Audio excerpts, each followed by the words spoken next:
there are a lot of songs that use the same chord progression. That doesn't really mean much, except for the fact that they can be really inspiring and they can really give you a good foundation, a good starting point to write your song. Now, when we're talking about a chord progression, obviously we're talking about a group of chords that belong to a particular key.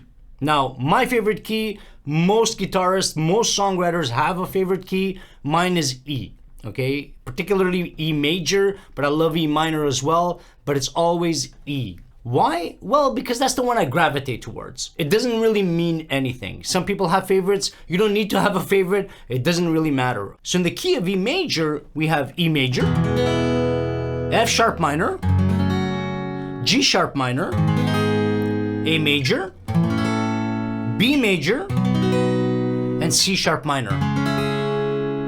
These are the chords available to us in the key of E major. So, in E major, now we're going to use this as our foundation, but like I said, you can transpose these chord progressions to any key, whatever. I mean, you can use A major, you can use G major, you can use whatever, G sharp, okay? It doesn't matter. E major, B major, C sharp minor, A major.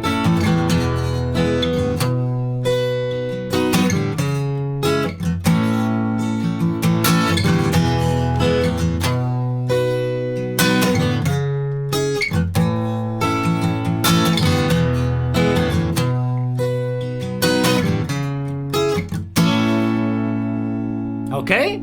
That's pretty familiar. Red Hot Chili Peppers, of course, right?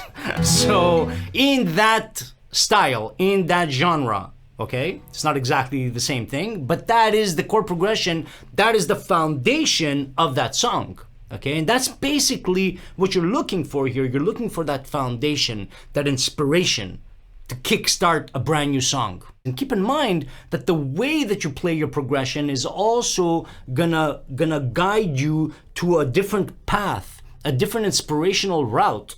Okay, whether you're doing arpeggios or you're playing the guitar really hard, or you're, depending on the rhythm, depending on the style, depending on what you're doing, will inspire you in a different way. That's another thing to consider, is like, what does this chord progression do for you? What mood are you in? Right? Are you in a happy mood? Do you want to just share some happiness with people, some uplifting message? Or are you like in a dark place or in an emotional place? Right? So the chord progression that you're going to choose is going to guide you through that journey. It's pretty cool.